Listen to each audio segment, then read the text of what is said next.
while you're getting everything set up, it's a nice little studio space you got going on. Thank you. Yeah, it's Well, a big work in progress. Um, yeah, I'll show you. Right now, it has you up here. Um, do, do, do. Um,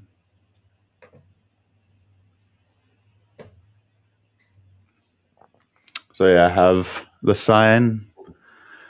Have a Euro Deadhead up there. Have the TV. Because eventually I'll be able to have, some live guest stuff in here and there. It's a pretty small space, but it's a good start. yeah, no, it looks great. Cable management is the big thing that needs done. I'm gonna, I think, cut a channel in the wall and run it through the wall, but just It haven't has got that character. far yet. Right.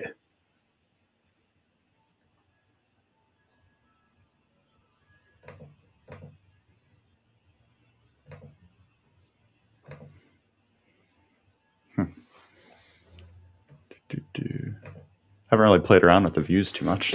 Yeah, pretty cool. I like the topographic map when it goes like. Right. Yeah. The overlay. Yeah, Yeah, I've went with a nice topo theme with the brand. nice. Oh, you put that in there. Yeah, that's my design. Oh, So sick. I have arrow wraps, and that's not going to focus, but they're Oh, I topo can see it. themed. Yeah, Mm-hmm. yeah. We use Topo theme for Rutt's mini mounts and racking rigs. Mm-hmm. It's just a good looking thing, man. It's Yeah, hard to go wrong. it looks so good. Yeah. For your topography, did you use anywhere, or is it just kind of generic? I want to say mine was generic. Okay, nice. And it Uh, doesn't matter. It's so hard to go right, wrong with it. Just looks good. right. Now I have thought about doing some kind of themes on some of my hats where it's like a little Easter egg. It might be like somewhere that I hunt or Yeah, along the that's lines of that's what that. for Rutt's mini mounts and wrecking rigs. The topography we use, it all has significance. I'm just not going to say where. Hmm. Right. You don't want to give up your pens? What do you mean? Yeah, No. yeah. One of the topography areas we use is where I got my first kill. Hmm. Other ones is where my father-in-law killed a massive buck. So they all Hmm. hold significance. I'm just never gonna say where they are. Right. The people who know. That's how I like to keep it.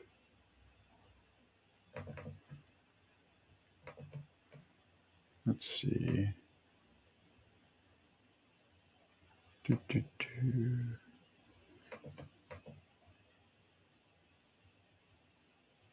Let me get the Instagram stream going.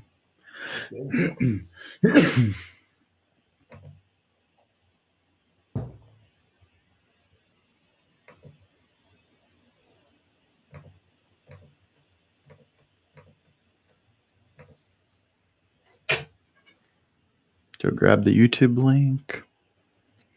Sounds great.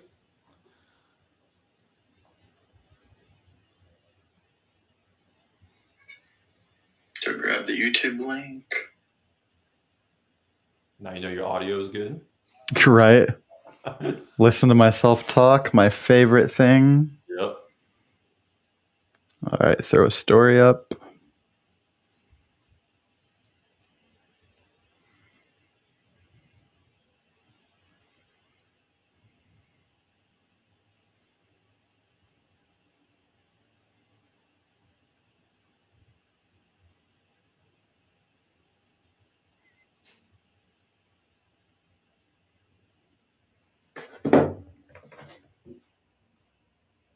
Waiting for this Instagram to go live. It takes a minute and then allows me to go live with it, but It's pretty just cool because this wanting. platform that we're on right now, it kind of just feeds it to every. Yep. So I use something called Restream, and with the plan that I have, I believe I can stream to 5 places continuously, That's actually pretty nice. and then um, I can download like the recording after.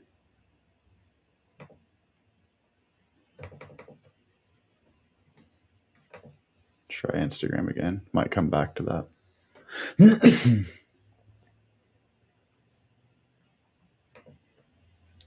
Joseph Santos, let's go. How's it going? Welcome, welcome. We're just getting everything going. Oh, looks like we are good on Instagram now. Perfect.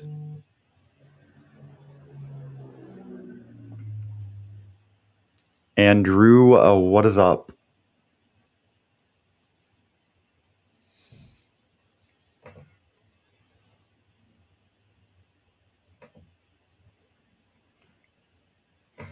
All right, guys. It's Daniel. Welcome back to the Veganless podcast, episode 8. We're chugging along there. We have Jake from Rutt's Mini Mounts here. I'm going to go ahead and let you give your introduction here. Well, first off, 8 is my lucky number, so that's just real fitting. There we go. It was meant to be. Yeah, it was. I'm with Rutt's Mini Mounts. We basically take your mount, make them smaller. We can take shoulder mounts, turn them into Euro mounts into shoulders, sheds into whatever you want, and everything in between. So it's a fun little niche of the industry that we're in over here. Yes. Been seeing your stuff. It's quite unique. Thank you. Definitely thinking about a nice piece for the podcast table at some point. So we're definitely going to talk later on. Yeah, let's make it happen. Right. So I always like to start this out with, what's one piece of advice you'd give a new hunter? Ooh, a new hunter. I'm going to say be where they are. And what I mean by that is you got to scout. You got to know where the animal that you're trying to hunt is, So if I could give any advice, it would be start scouting sooner rather than later, even in the off season. Go find where they are. And the sooner you're out there scouting and putting in the work and the miles, more likely you're going to be successful when it's time to release the arrow or pull the trigger. Right. Scout more than you hunt, essentially. Oh, yeah. Get out there, put in the work. Off season, you can be e-scouting, boots on the ground, you name it. So, yeah, that's a great piece of advice. Oh, yeah. So, as I mentioned, I like talking, hunting stories, just BS hunting. So, do you have any memorable hunts you'd like to share the stories of? Like, what's your favorite hunt? Oh, man. I have 2 that come to mind as soon as you say that. So, I'll do both if you don't mind. Yes, of course. The first one, I didn't kill anything, but it was in Alabama. I'm not going to say where. Oh, come on. But me, my best friend, my brother-in-law, and my father-in-law were all hunting the same property, just different points all around it. And it was within, earshot where if someone pulled the trigger, you kind of just knew. You could tell by where someone was sitting who pulled the trigger, and everybody would pull out their phones. What'd you get? So I think 2 days prior to this, I got a nice 8-point buck. So, I mean, once you get that one, it's kind of the pressure's off. And I was in the stand just kind of enjoying the breeze. And I actually had a nice, I think he was a 7-point, walk past me. And I got a lot of good videos of him. I was just going to let him walk. Beautiful. So I was sitting in the stand and boom, right over my shoulder. And I knew that it was my father-in-law. And so pull out my phone, text him immediately. He doesn't answer for a second. And then when he texts back, he's like, yeah, I got him. He's trying to play it all down. Like, oh, yeah, nice looking bug, blah, blah, blah, blah, blah. So I wasn't really out there to shoot anything. I was just out there to enjoy sitting out there.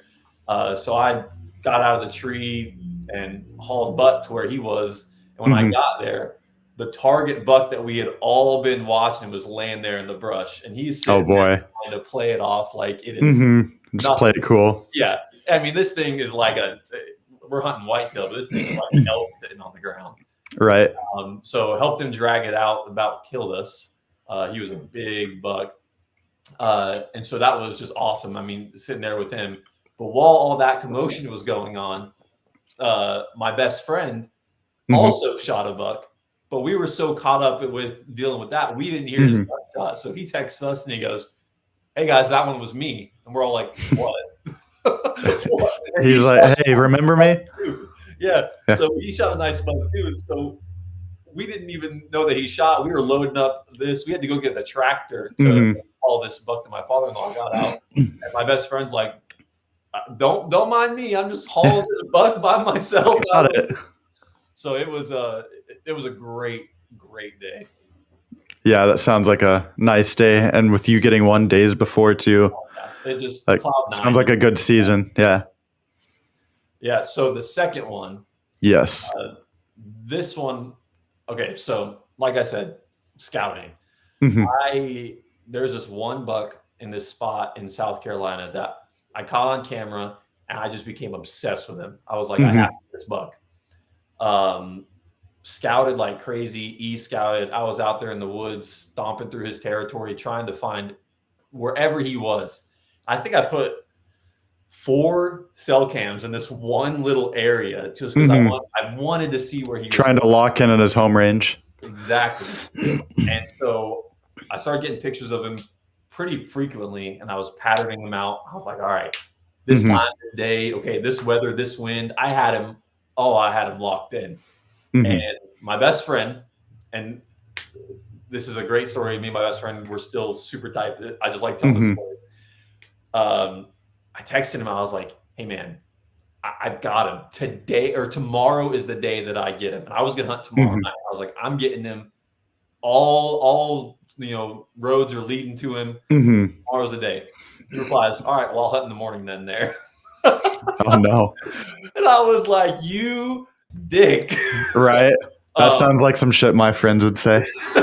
I didn't care. I mean, if he would have got it, I would have been through the roof for him. Yeah, for sure. Because him and I share pins, we share cameras. I mean, everything. We hunt together. If any of you out there want to share your pins with me and build that kind of friendship, just hit me up. Yeah. Me too. But so he goes out there in the morning, and I'm a little salty. I'm like, man. He gets out there. He said does were blowing at him. Oh no! He didn't see nothing. He just heard the does. He said he blew the whole place out. He's like, sorry, man. He's like, I don't think it's going to happen there today. But I was like, you know what? No, I'm still going. So I think he left the tree at like 11 a.m. I was sat in the exact same tree at noon, and or I got out there at noon. Climb up. I'm like, oh, God, I just feel it. Like I just feel like he's gonna be here. Right. And in that spot where we hunt there before, obviously, no activity until like sun's going down. Yep. This big buck that I had been targeting walked out at 5 p.m. bright as daylight, and he into my wind. My wind is blowing straight at him, and he just walks right to me. Pulled the trigger. He dropped in 10 yards, and I mean, I was on cloud 9. There we go. I texted my buddy who had just sat there before. I was like, he's down, and he was like, "Are you kidding me?" But yeah, he was huge. He was big, nice 8-point for South Carolina. Dragging him out of the woods about killed me. Right. God, it was worth it. There's nothing that reminds you you're out of shape like dragging a deer. Yeah, especially uphill. Yeah. All the thicket. Oh man. Do you have a mini mount of him? Yeah, that tiny one right there. Okay. It doesn't really do him justice. Right.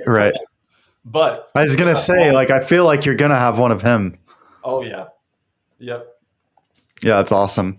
Do you primarily rifle hunt then, or do you archery, or do you a mix, or? Yeah, I hunt with the seasons. So when it's archery season, I'm out there with the bow. When it's rifle season, I'm out there with the rifle.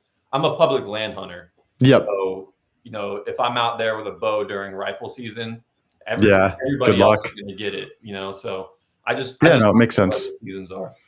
Yeah, there's no problem hunting either way. I was just curious what you primarily hunt, or like I kind of do the same, archery, obviously. I went shotgun season, so on. So, and you mentioned a couple states there. Do you hunt multiple states each year, or do you pick one and go with it for a year? What's your typical season look like? So yeah, I hunt in between South Carolina and Alabama mainly. Hmm. This year I'm looking to venture up north, maybe to New Hampshire. Hmm. But yeah, so typically my season starts in September, I think. Don't quote me on that, but I think September is when archery starts in South Carolina, and then rifle starts in October. So I'm hunting. I mean, I'm scouting spring now, really. Hmm. Hmm. Um, Hunting the full season of South Carolina, and then I hop over to Alabama to hunt the rut there because the rut in Alabama is significantly different than South Carolina. So I get a pretty healthy hunting season from September to January. Hmm. Yeah, sounds like a fun season there. Oh yeah. Are you planning to venture, more west at all, or any bucket list hunts or stuff like that you want to do? I mean, definitely. There's so many things I want to do. I would love Hmm. to get a bull elk one day. Yep, top of my list. Yeah, I mean, whose list is it not on? Oh yeah, I'd love to no one get. I want to be friends with. Yeah, right. I'd love to get some muleys one day. I mean, Yep. I would love to get as many things as I can. Hmm. I mean, not for the gluttony of just shooting, but for the experience. Like Experience. Yep. even if I'm out in the mountains and I'm watching elk, I feel like that will be something that will satisfy that itch. One up of watching them is just hearing the bugles. Like that's what I want. Like that sound through video gets you fired up. Imagine hearing that for real. I couldn't imagine, to be honest. I Yeah. hope to know one day. I started building points for Wyoming, so in the future, it's definitely going to happen. I want to try doing some over the counter hunts to just get out there and experience it between now and then. So we'll kind of see how the story unfolds. Yeah. This year, if I get drawn, which hopefully should happen, I'm going to do a mule deer hunt in South Dakota because that's on my list as well. Then I would like to do a bear hunt too. Yep, that's on my list. That's what I think. Mhm. I'm getting a South Carolina tag for black bear this year, Mhm. and this is a little ridiculous, but I was out scouting for whitetail, Mhm. and I walked up on black bear, and I was like, mental note. Right. I'm going to remember you. Right. Yeah, absolutely want to do that. We don't have them here in Iowa. Really? I mean, hunting wise, we have whitetail. We obviously are one of the big whitetail states. So grateful for that. Turkey season is going to kick off here within, I think, a week or two. I don't know. So gonna hit that pretty hard. Then back to prep for deer season. Honestly, scouting, and Yeah, that's awesome. I have private land too. I'll private and public hunt, just kind of depending what the conditions are. I'm like 2 hours from my farm, so Nice. it's close, but it's far enough you can't really drive there after work and hunt. Right. So I like to have some public around where I'm at too, to try to mix in and Yep, just get out there as much time in the woods as possible. Really. definitely. Yeah, the public land I hunt is about an hour and 15 drive from my Mhm. house, from my main area, and Mhm. then used to be my secondary area, about 30 minutes. But Mhm. last season, I went to go scout that secondary area, and they paved a damn road through it. Oh no. I mean, the season before there was sign everywhere. I walked up Mhm. on like someone had just gutted a deer and like Mhm. bumped it, and I was like, okay, that's good to know. So I had pins. I was e-scouting. I had scouted that place on foot, walked the whole area. Mhm. Literally just what 4 or 5 months time, a road is going. No. Oh Oh, I no. about fell to my knees out there. I was like, what? Right. There's never enough public land in general, and then Yeah, showing up to that'd be broke my heart. quite the shocker. By the way, if anyone in the audience has questions at any point, feel free to throw them out. What's up, everyone? Thank you for tuning in. Be sure to, slap those follow buttons, like, share out the podcast, check out Rutt's many mounts on the platforms, and all that good stuff. So see, we talked some of your favorite hunting stories. We talked a little bit about where you hunt. I mean, we haven't got the pens out of you yet, but general idea. A I've given little you bit about your space. bucket That's good list. enough. Yeah. We'll track you down in no time there. You gave some Easter egg hints too on your use of topo. Yeah, So that's true. If you can decipher those, you'll know right, exactly where I hunt. right. I'm gonna figure this out. I'm gonna send you some pins later.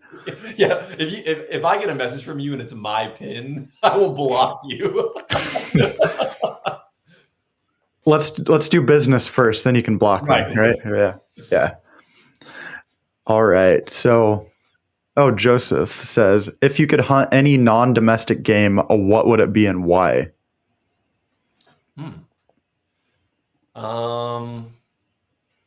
That's a great question. Oh, actually, I know. I actually do know. I would love to go to Hawaii and see the island that's just full of axis deer. For sure. That's I just want to that's on the list for me too. But if we're saying non-domestic, I guess Hawaii is. Hey, let's cut that out. Geography wasn't a strong point, guys. Like, no. I don't know. I'd love to go to New Zealand. Yes, New Zealand, Red Stag. Yeah. Yep. And then Cape Buffalo, the Black Death. Yeah. I like adrenaline and thrill seeking type stuff. So really anything that could kill me. I mean, but yeah, I mean, really just getting out there and experiencing it. Yeah, definitely. I mean, I'm trying to think of other ones. To be honest, I'm not really interested in African hunting. Like for some reason, it just doesn't do anything. Mm-hmm. I think I just love the taste of elk and venison a little too much. I'm like, I need nothing else. Right. Yeah. I think you hit a good one with Red Stag. Yeah. Those are phenomenal creatures. Oh yeah. Good question though. Have I had what? Eaten alligator?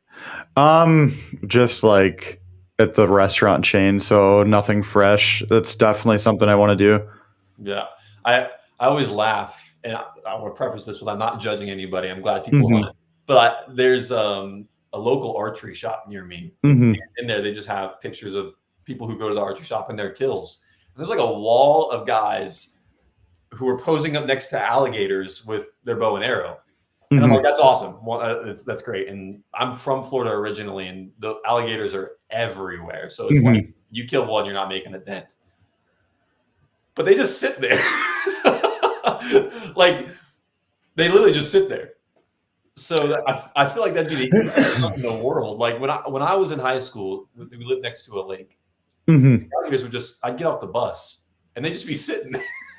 Yeah. They're not. I'm not sure. You just walk up and plunk. I'm not sure. I know a lot of them are from the boats when they hunt them, because I believe they'll essentially snag them, right, and then shoot and pull it in or whatever. But yeah, I mean, I definitely want to get down and eat some alligator. But it tastes great. I've heard that. Like I said, I've had it at some restaurant chains, and like Gator. Not gonna really. Like Gator Bites or something like that. Yeah, there's like one local place that'll have them. I can't imagine a gator in Iowa is very fresh. Yeah, that's what I'm saying. So I definitely want to try some fresh stuff. I do plan to get down to that area at some point. Down to Florida. I have some friends down there I need to go visit, and that. You'd go hunt python in the Everglades. I'm not a big snake person. Whoa! You said something that would kill you. Yeah, that's fair. I have to stick to my words. So I guess we can go on one together. I'd be down. Yeah. You lead the way. Okay, fair enough. Yeah, if there's anything that's gonna kill you, wading through waist high water in the Everglades hunting python. Yeah, that'd be an experience. have you seen that guy on Instagram that does it like barefoot with no weapons? Yeah, people are insane. I think I've seen some of his stuff pop up. Like, yeah, no thanks. He like grabs everything he sees and he's like, "You're not the 20-foot python." He'll toss it back. Right. I'm like, Just bro. like scratch the head of like a gator or something. Like, hi, little guy. Calls them swamp puppies. Right. Just smacks his tail. See you later, buddy. Yeah, crazy. Oh, let's go with him. If we go, we'll call him. Yeah. Yeah. I'm sure he'll answer our call. Yeah. I'll offer him a free Python mini mount, which I guess would just be a straight line. Let's see. Edith. Hey, Jake, tell Daniel we have plenty of alligators here. Love your hat. Who said that? There, I threw it up on the screen for you. Alligators in Eufaula? I did not know they were there. That at least plenty of them. And thank you. All right, that looks like the questions for now. So yeah, we talked bucket list, non-domestic game. What's kind of your off season look like in terms of your scouting? Like, do you go shed hunt? Are you out there regularly, boots on the ground? What's it consist of for you? Yeah, so I don't really shed hunt for a few reasons. One, I don't know. It's never really scratched an itch for me. Two, you're on public land out here where I'm at. The day that the season or the day that they start dropping, there's hordes of people out there in the woods looking for them. So competing against all those people plus the squirrels that like to munch them up, right? It's just I don't know. I not a time investment that I'm willing to make. But as far as the off season and scouting, I do a ton of e-scouting on Onyx, dropping pins, looking at burns. Anything. And then I just like to get out there. Like I said, my best friend that I mentioned before, where we like to hunt, it's about an hour and 15 from me, and it's an hour like from him opposite. So we kind of meet up in the middle. And yeah, we just hike. Him and I, we'd like to go places where we think no one else is willing to go. Right. We'll walk through that thicket that'll rip your clothes off. Just see what's on the other side. We'll get miles in there, just to see what's back there. So, yeah, scouting like crazy on the foot, mixed with a little bit of e-scouting to try to, because it's not good to go in there blind. Right. So we try to figure out where we're going to go. And, I want to emphasize the importance of getting out there and scouting and just trying to figure out where they are. So, an example I want to bring up is, so like I said, we scout like crazy on public land. You kind of have to. But we'll go out, miles, and we'll be hiking all day, from sun up to sunset. But one of the best places that we've ever found for hunting was about 100 yards from a road. That is something that has been coming up more and more commonly. Is I think there's a lot of these public land hunting channels out there, and they're giving these people the drive, to go hunt public, which awesome. It's there for that. But they've instilled this image that the deeper you go, no one's going to be there, the better. So now more and more people are going deeper. So then the stuff close gets left less touched. Oh yeah. I've had a lot of success in certain spots where I can still see my car. Right. Like I'm 30 feet up in the tree and I'm like, oh crap, did I lock the doors? Oh yeah, I did. Okay. And there's deer walking out in front of me. It's like you said, there's a lot more. I've definitely noticed a lot more people out there on public. And so it's the importance of scouting. And don't leave a stone unturned. If I would have pulled up to the road and gone, okay, I'm too close to the road here, there's definitely not going to be anything, I would have missed out on a lot of good kills. Right. So you just like I said earlier, you gotta be where they are. during shotgun season, I went late season this year, and Iowa shotgun is the busiest season of the Really? season. Yeah, because a lot of guys have those age old traditions of doing deer drives and all that. So there's just swarms of people coming in to hunt. And um, my farm, we're having issues there. So we're like, we're going to go hit some public. And I mean, non-maintained mud roads that should be swamps were just compacted because of all the tire tracks. So it had been hit hard. So I ended up, my buddy and I, we walked, I think it was 7 miles throughout this big plot of public land. Didn't see a single thing. You saw signs where they had been, but didn't see a single deer. And then we're walking back to the truck, and probably 100 or 200 yards from the truck was in sight. A small doe crosses. That was the only deer we saw, and it was on the way back. But it's like, we went super deep in, didn't see a dang thing. And granted, nothing that we wanted to harvest, but something, some sign of life. So Right, exactly. Yeah. Hilarious. It's so funny, like especially whitetail.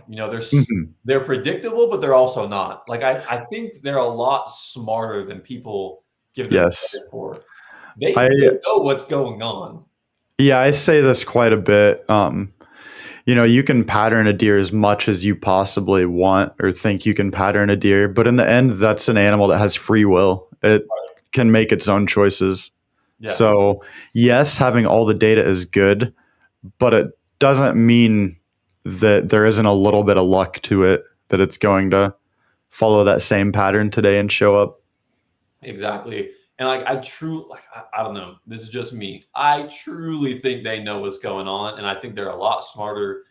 Even when you think even when they walk up on you and you think they don't know you're there, I swear sometimes they do. I had a nice buck one time. Oh my gosh, nice buck. I was up in a tree. It was archery season. And I refuse to make a shot past 50. I just refuse.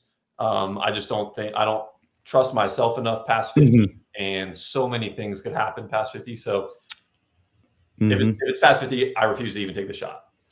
I think that's something more hunters should do, is know their limit and give themselves a hard line for their limit, because so many people just sling arrows and wound deer. Yeah. Back to what you were saying. Yeah. I mean,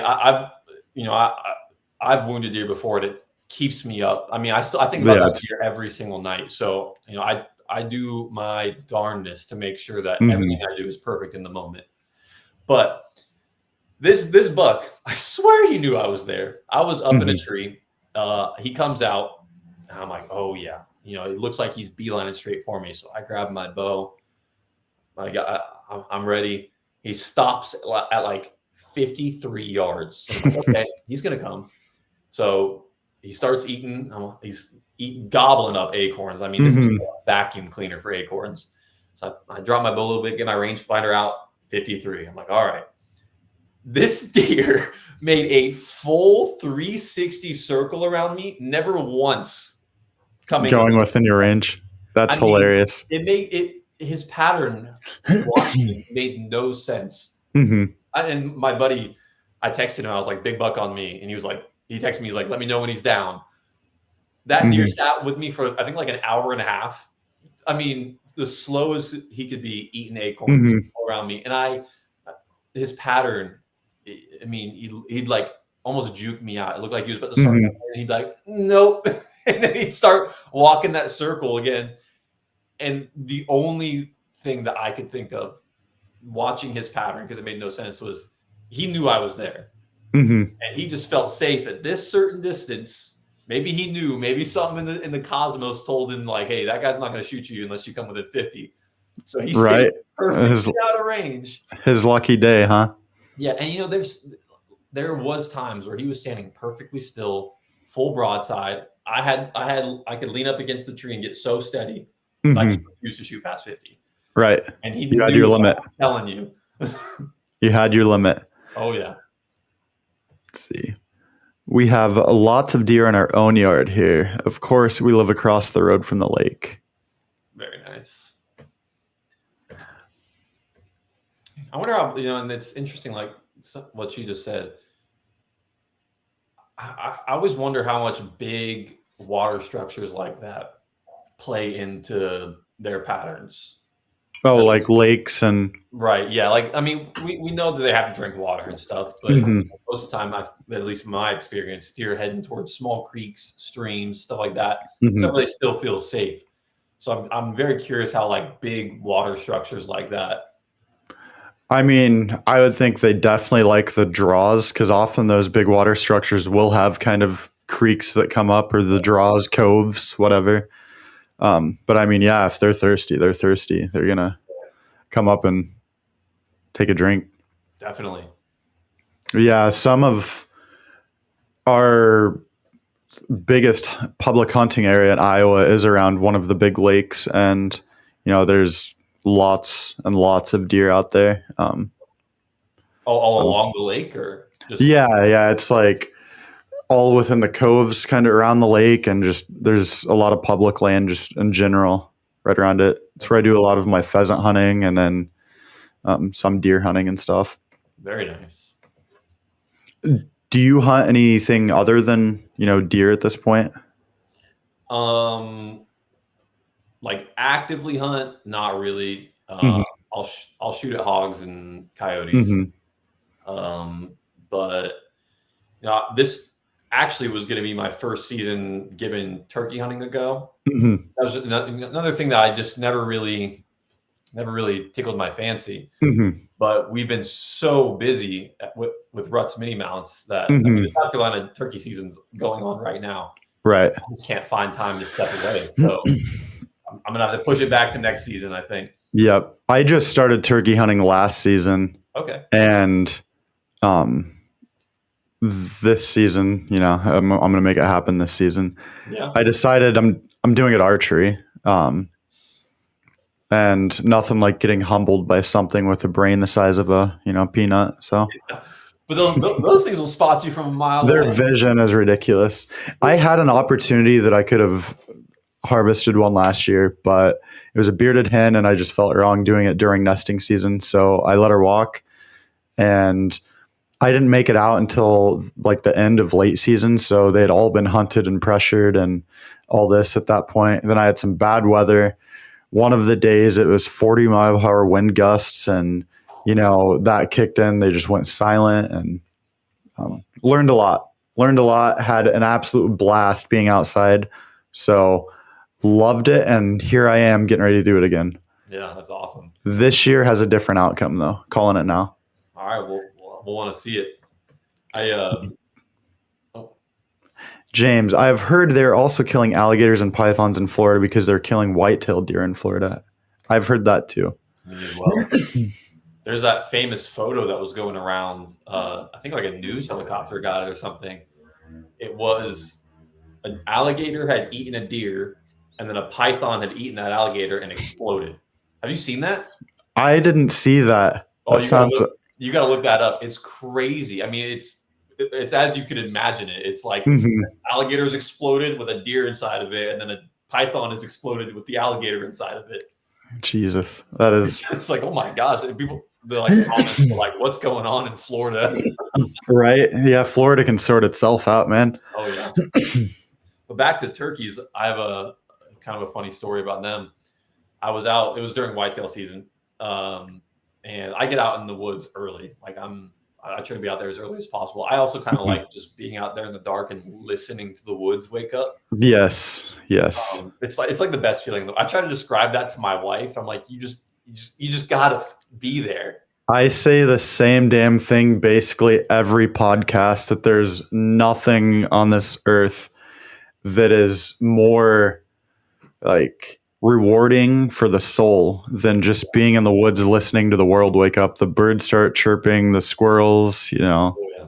watching the world wake up. It's the best. But one day I was out there and I was up in the tree, and I usually climb between like 15 to 30 Mhm. feet, depending on what I'm hunting. If I'm Yeah. hunting thickets or cutovers or whatever. But this day I was about 25 feet up in the tree, Mhm. and it's pitch black. The sun doesn't rise for a good another hour and a half.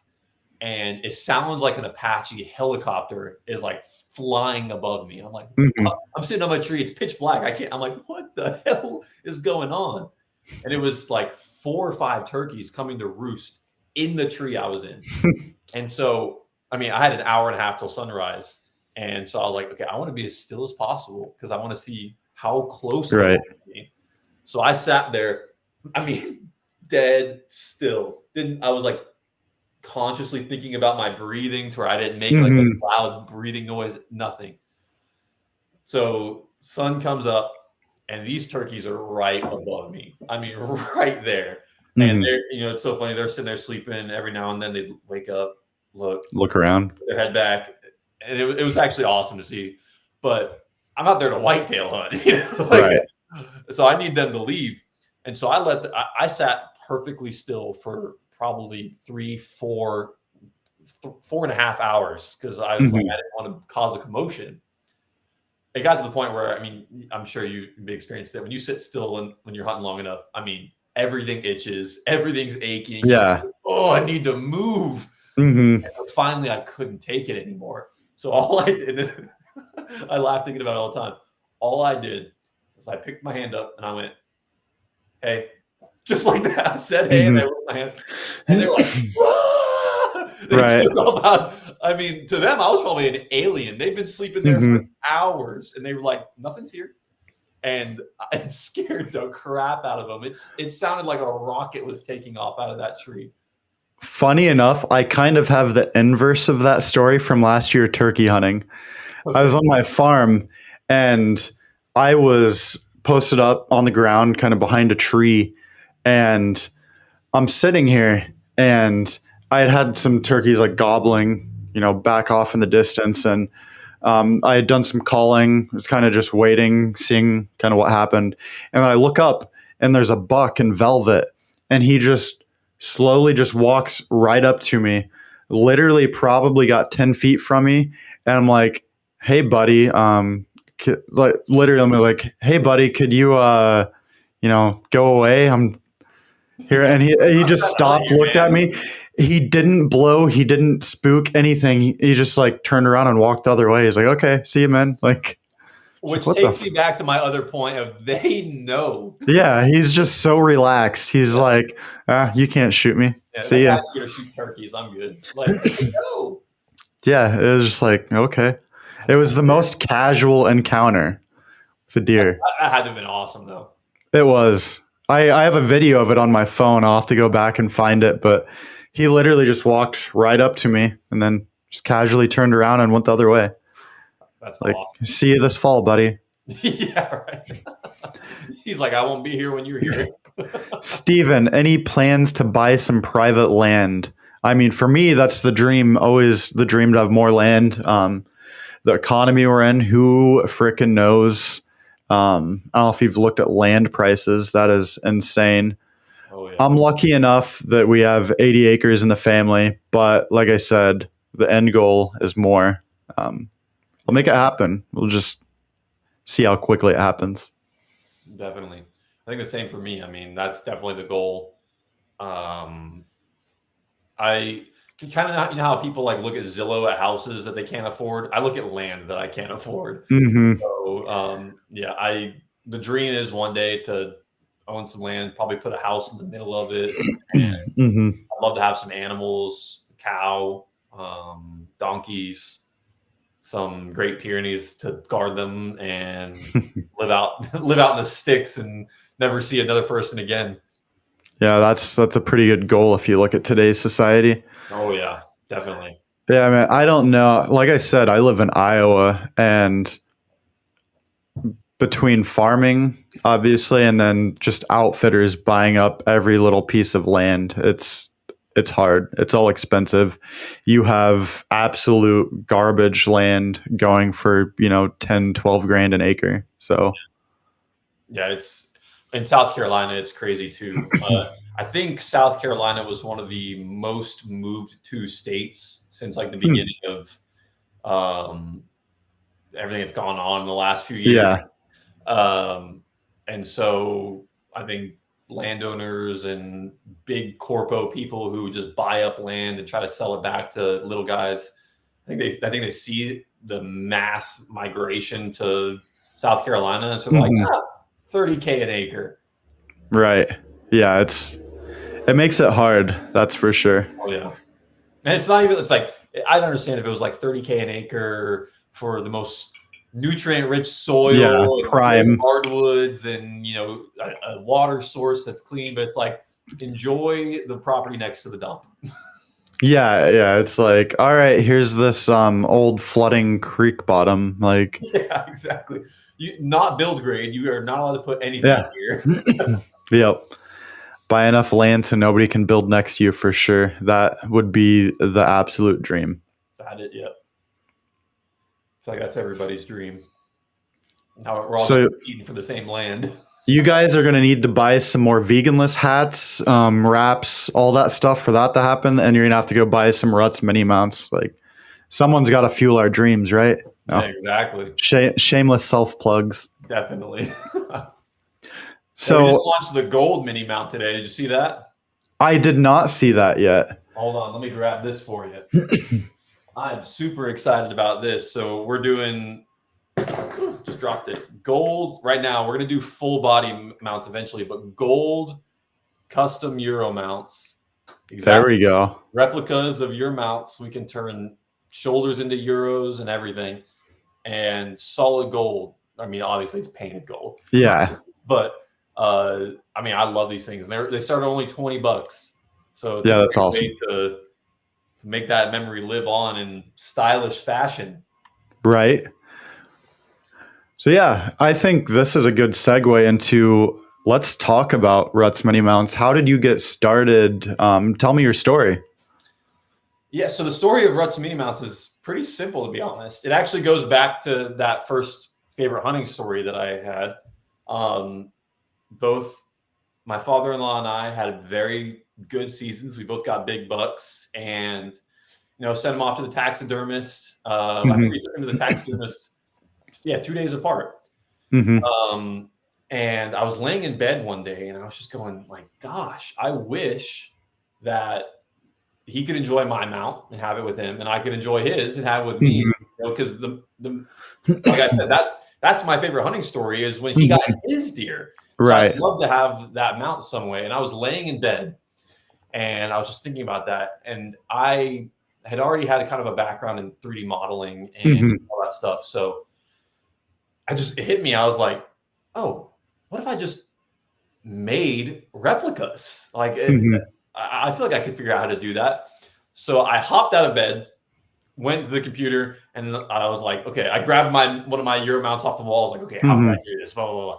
And by the time my wife woke up in the morning, I was like, I figured it out. And she's like, what?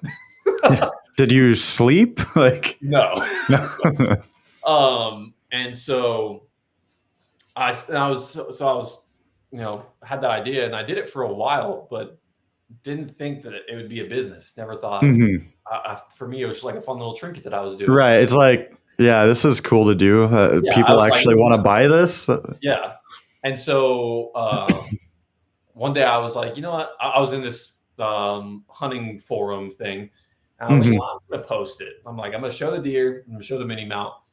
And the posts went insane. Everyone was like, where did you do this? I'll get it right now. Where can I buy it? Yeah. Right. And I was like, I had zero plan. I had zero structure. I was like, oh, I can make them for you.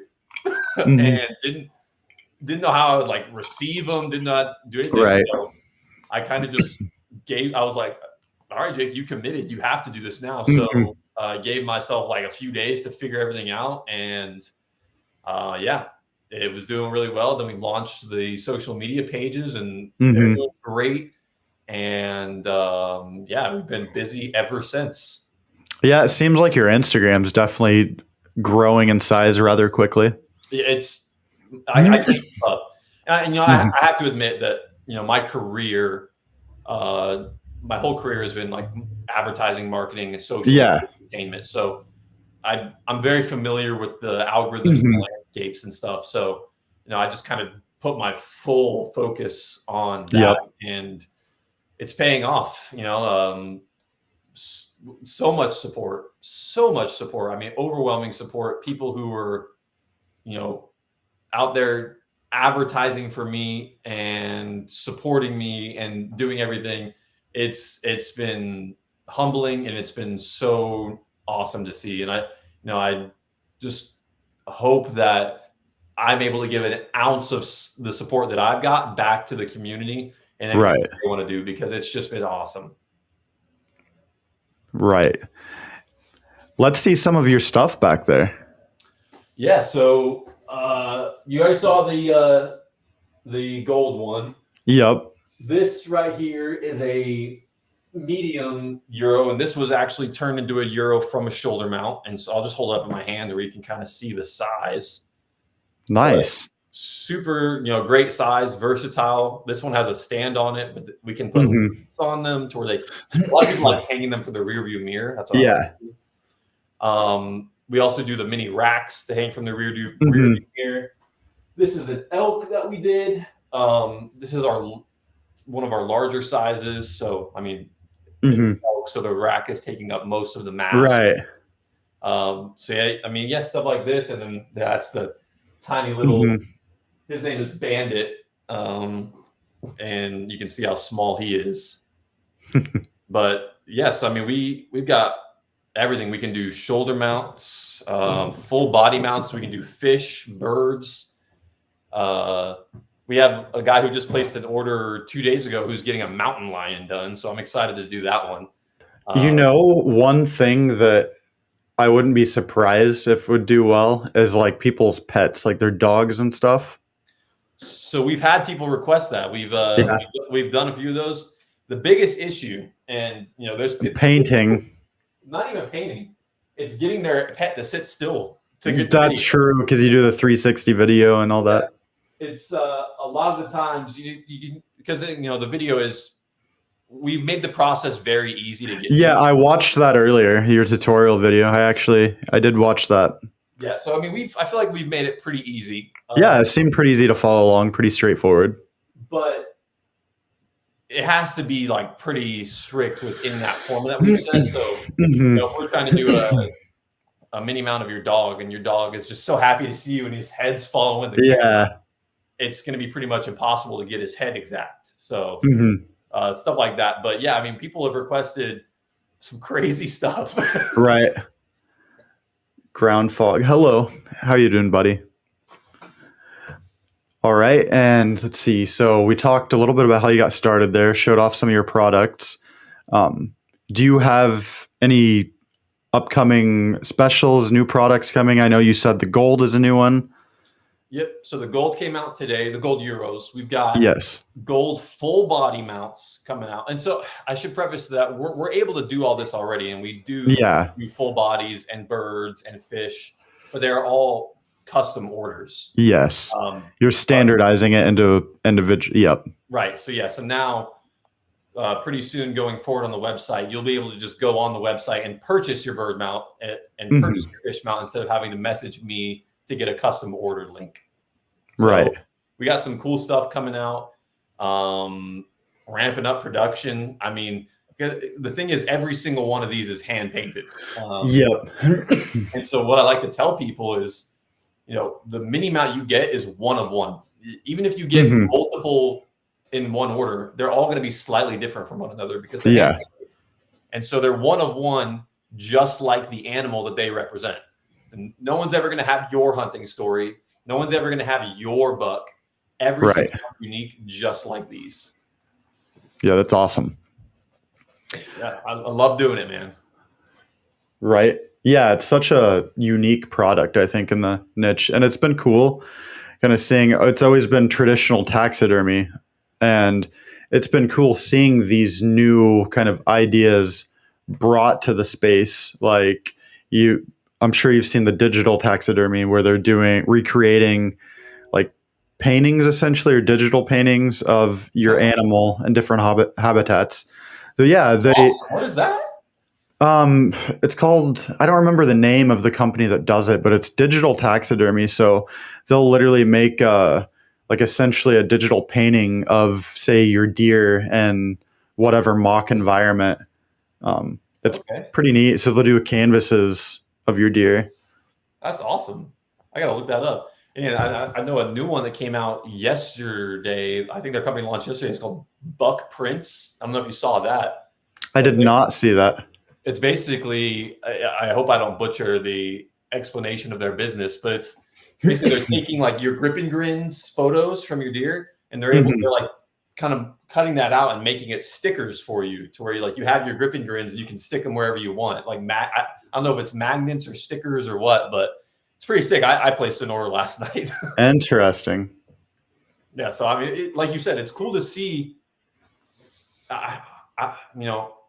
It's cool to see and be Innovation, not copy pasting the same thing over and over and over and over again. Yeah, and to be involved in it, it's like the new era of hunting. It's cool to see everything that's coming out and be a part of it. Be in the hunting sphere and be hunting and be someone who enjoys hunting while all this innovation is coming out. Generations to Hunt podcast says, I'm pretty sure that's their name, Digital Taxidermy. I thought so too, but I didn't remember for certain. But yeah, it's pretty cool.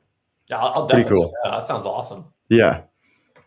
And I don't know if you can share many details, but mind sharing anything or any hints, teasers of what the new brand is? Oh, Raccoon Rigs? Yes. Yeah, so that's hence the hat. Building up that digital presence of Raccoon Rigs. I can't go into too much detail, but basically, we have invented a climber that is lighter, faster, and quieter than anything on the market. Up and down a tree way quicker. And like I said, when I go hunt sometimes, I'm hiking deep. And on public land, you don't want to be carrying big climbers or the ladders, that you. They're loud, they're clunky, and they take forever. And so we have solved that problem. And I've been using this invention for I think 2 seasons now, putting it through. I mean, just torture testing the poor thing, and I can't go back. They're so much better. So much easier to use and so much lighter that I let me give you an example. I used them all these seasons hunting 3-4 times a week. And one day I was going to go hunt a cutover, and I was going to go as high as I could in a pine tree. And my buddy was like, hey, you're going that high up. Take one of these like big metal clunky climbers, super secure, super safe. I was like, you know what, fine, because it was kind of a windy day. Right. And so borrowed his climber. I went out to this tree and I was climbing, and I was like, gosh, this sucks. Yeah. This is so slow, so loud, and it was heavy as heck getting it out here. It sucks. So I got like 15 feet up the tree, and I was like, you know what? No. I dropped it, hopped out of the tree. I sprint as fast as I could back to where my car was parked. I grabbed my Raccoon rig and got back to the tree and was up. And I felt so secure and so safe. And I was up that tree like 30, 35, 40 feet in no time. And it was so comfortable. And so I was like, okay, this was just concrete proof to me that I'm never going back. So, we have a lot of interest around it. We're going to be at a few expos coming up with the Raccoon Rig products. And I think when people see it in action and see the price point, it's way more affordable than anything else on the market that is used for that purpose. Right. Yeah, I think people are going to be pretty excited. Yeah, we're definitely going to have to maybe get you on again once you can speak more on that and everything. Another question, Lizard. How is the difficulty for new hunters / someone who has never climbed before? I'm assuming you're talking about the climber he just mentioned. So it's a great question. I would say a lot easier to understand than some of these other traditional climbers. So you've got those big metal clanky ones where you got 4 separate pieces. You got the piece that you sit in, the piece that your foot goes in, and the metal pieces that attach to the tree, and you're shimmying up the tree. Someone who's a new hunter is probably gonna have a little bit of trouble with that. And then these ladder stands, they're pretty self-explanatory, but they're a hassle. You got to get one on, you tighten it, you climb up, you put the next one on. The Rack and Rigs products are way easier. User error is limited to almost nothing, and barrier to entry is nothing. It's so self-explanatory. It's so simple. It's so light. And that's my goal, is to get people into hunting more and to enjoy hunting more. And, I'm sure you're a bow hunter. Getting into hunting is expensive. Yes. I mean, especially in today's world where it's like, gosh, you're watching these people online and they're like, oh, you have to have this product, and I use this and this. It can be overwhelming. And I feel like it could persuade people to not hunt. And so with the Rack and Rigs products, we're probably going to be the best priced, or amongst the best priced on the market, and the easiest to use. So hoping that a lot of people see this and go, okay, you know what? I would like to try getting into hunting, and I'll use them. Awesome. Yeah, excited to see it when you have more you can share. Excited to show you, man. I'll have to send you one. Do you climb to hunt? Yeah, I traditionally saddle hunt, but I'm kind of open to everything. So this is for saddle hunting, so it's perfect. So perfect. Would love to check it out then. Yeah. Edith, Jake, where does the name Rutt's Mini Mounts come from? Why not Jake's Mini Mounts? It's named after my dog, Rutt, who, he was named long before this business was a thing. And his name was perfect for it. I mean, I named him after the Rutt. And so Rutt's Mini Mounts just kind of flows off the tongue. I don't know if you've ever seen, he's a fun little mascot holding the Euro mount with the magnifying glass. So he's my little buddy, and it only seemed right to have him front and center of the brand. Will he sit still long enough to do a video? Nope. You're like, does it look like I have one of them? Because there would be. Not a chance. He is. His battery is endless. Neither of my dogs would either. So I have a 9-month-old chocolate lab. She is batshit crazy. And then I have a German Shepherd that's 6. Maybe she would, but not counting on it. Not counting on it. Yeah, maybe if I held a treat up and told him to stay, he might for a little bit. But had the wife or had the wife hold one and then you circle around or something. Yeah. He probably like, what are you doing behind me? Yeah, right. All right. Do we have any more questions at the moment? It looks good there. All right, perfect. Want to make sure we aren't missing anything. Yeah. So yeah, definitely excited to see the new business launch, and loving that you're saying you're getting way busy with Rutts too. So awesome to hear, especially in today's world.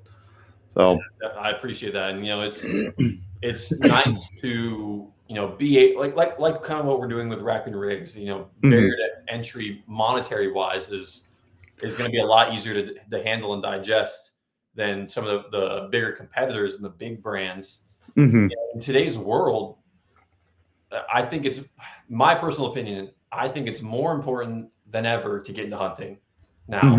Become self-sufficient, know how to get your own food, understand how to get in the woods and survive. And being able to offer something that is a little bit less expensive to get that is great. It makes me feel good to be able to offer that. And kind of the same thing with Rutt's Mini Mounts. I mean, that gold one starts off at $20. There's I've recently found out about competitors in this space. Yes. I'm sure that was a whole big deal. But nobody can compete with the prices that we have. For me, it wasn't about, like I told you, I didn't think this would be a business. So when I launched it, it wasn't about, let's make money. I mean, I have a full-time job still that I still work. Yeah. It wasn't about making money. It was about, hey, I really wish I had my father's mount. I'm sure there's someone out there who wish they had theirs. Right. And so being able to offer these at a lower price, people could have those memories, is great. And then, another product we offer is the Mini Mimics, which is if a mount has been destroyed or lost or I stolen. was about to bring that up. I think I saw something about one was lost in a house fire, Yeah. right? So we have a lot of orders like that. Until I started this business, I didn't realize how prevalent house fires were. Honestly, you see about them and stuff, but you never really. Mhm. It doesn't seem that common. It's one of those things too, like sure you can get insurance money maybe to replace some of the cost Right. of the taxidermy, but you can't replace that ever. Exactly. And so with the mini mimics, um, based off even just one picture, as long as it's we can see the Yeah. one picture, we create close reconstructions of the mounts, Hmm. and it'll never be exact. Hmm. Or at least I just don't have that technology or the skill yet to Hmm. make it perfectly exact. But it's a very close reconstruction, and the people we've done it for are like, thank you so much. And, the Hmm. memories that we lost are now back, and Right.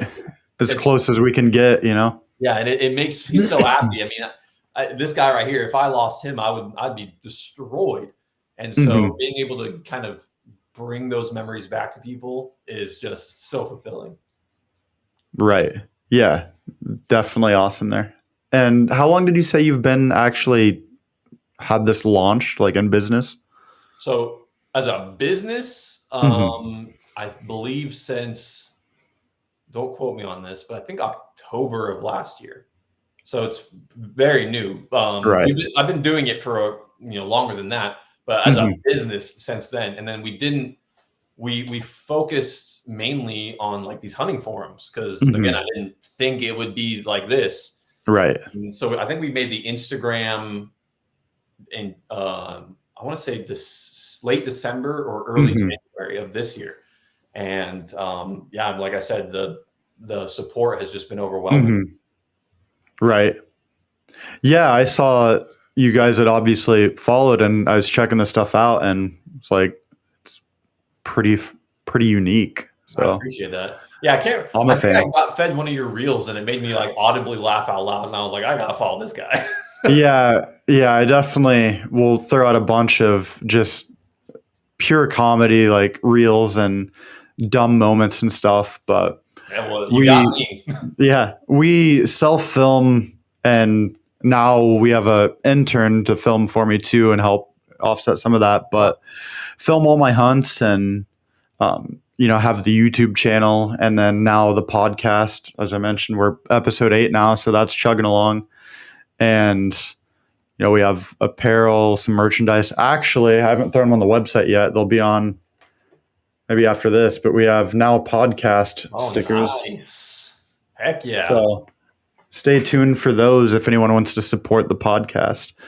But, we have our products. Haven't really pushed those too much yet. We're kind of growing and just trying to build brand reputation and a bond with all of you. So Yeah. usually post, memes throughout the day and just fun, general lighthearted content, and then working on more long form content too. So Yeah. Well, that's it'll be end of May, I think, will be 1 year okay. of Wow. Veganless. So I it's love came the along name. pretty well. I love Yeah. the Yeah. name. Everyone always comments on the name. Anti-hunters hate it. Hunters think it's the most hilarious thing ever, but either way, both of them talk about it. So Exactly. it's Yeah. helped a lot. Hey, wild game freaks, you need one? Definitely. I will have those up hopefully tonight or Nice. upcoming days. And I like the name of your whole brand that you're building a lot too. Hmm. So my path into hunting is a lot. I wasn't raised hunting. Hmm. No one around me hunted, and I got to be very honest. When I was young and in high school, my perception of hunters was like that Hollywood perception, like Hmm. guy with a beer who was shooting anything that walked past him. So Hmm. a lot of my life, I was like, oh my gosh, hunters are the worst. Right. And I can't really pinpoint exactly when it was, but one day me and my wife, we started getting like super deep into reading about food and where our food came Hmm. from. Oh, that's And scary. Yeah. oh yeah, I mean we've never been the same. We're like freaks now because of it. Hmm. But the deeper I got, I was like, okay, well, I eat genuinely healthy, or generally Mm-hmm. healthy. I got a pretty balanced diet, Mm-hmm. and then I was like, well, let me see where my meat comes from. And that's when I got opened up to the world of factory farming. Yep.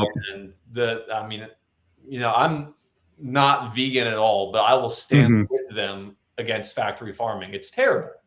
Mm-hmm. And so one day I was like, you know what? I've got to figure out what's the best way to get my meat from, because I'm not supporting factory farming. I can't. Mm-hmm. And so I was like, okay, well, there's farmers markets and local farms and stuff. I was like, I can do better than that. So I was like, I feel like it's only right, if I'm going to eat meat, to go get it myself. Yeah. And so I dove head first into hunting and haven't turned back since. I Yeah, encourage everybody else to go down that same path. you really connect with your primal instinct while you're out in the woods too. And like, you get caught up so much in the day-to-day life and the stress and the bills and all that. There's nothing more rewarding than just going out and sitting in the woods, just disconnected from everything, just relaxed at peace. It's like I said earlier, good for the soul. Wild game freak, same here. Didn't hunt until I was 21. And see, that's a big thing with the Veganless brand too. There's a million channels out there that are, professional, whatever, big hunters, trophy hunters, you name it. And really the goal for this all along, and continues to be the goal, is to bring in new hunters, really connect with people that maybe aren't to that level yet, but kind of help grow along the way to reach whatever level they desire. Sure, everyone would love a huge buck. Not always Right. feasible. Big motto is, if it makes you happy, harvest it, use it, pay due respect to that animal. Utilize every bit of it you can, So that's always a big goal. We do our comedy stuff, but in the end, we want to bring in new hunters, have kind of a light heart to hunting, and help people that maybe don't understand it, understand it. Definitely. All right. If anyone has any other questions, feel free to ask. I want to give you the floor right now to give any sort of self plugs or shout outs, anything you want to say. Yeah, I feel like I've said it all. Mm-hmm. Yeah, thank you. Thank you for having me on here. If anybody has mounts that they'd like made into mini mounts, like I've said a million times in this podcast, we can do them with just a video. You can just submit that video directly on our website, and we can turn euros into shoulders, shoulders into euros, sheds into anything, and anything in between. So there's a lot of options for everybody. Starting at $20, you can get a gold replica mount of yours. And yes, stay tuned for Raccoon Rigs coming out hopefully this July. I truly feel like it's going to change the future of saddle hunting, bring new hunters into the culture and lifestyle, and really my goal is to drive a new era of hunting, hunters, and the culture around both of them. So stay tuned. And again, the support already with everything has been overwhelming. I can't thank everybody enough. So seriously, thank you. Be sure to look them up on Instagram. You're on Facebook, right? And yep. Instagram, Facebook is our main areas, and then our website. Mm-hmm. Yep. And as always, be sure to check out the Veganless brand. So this is live streamed now. It will continue to live on our YouTube under the playlists, the podcast playlist. And then this will go in audio format out to podcast land. So it'll go to Spotify, Apple, you name it. So yeah, thanks again for watching. We definitely need to get in contact when you can about the Raccoon Rigs. Definitely. Yeah, I'm definitely excited to hear about it. Yep. So thank you so much. We will go ahead and cut this for the night. Stay tuned. Next week we'll be back again. Have at it. Thanks, everybody. Peace.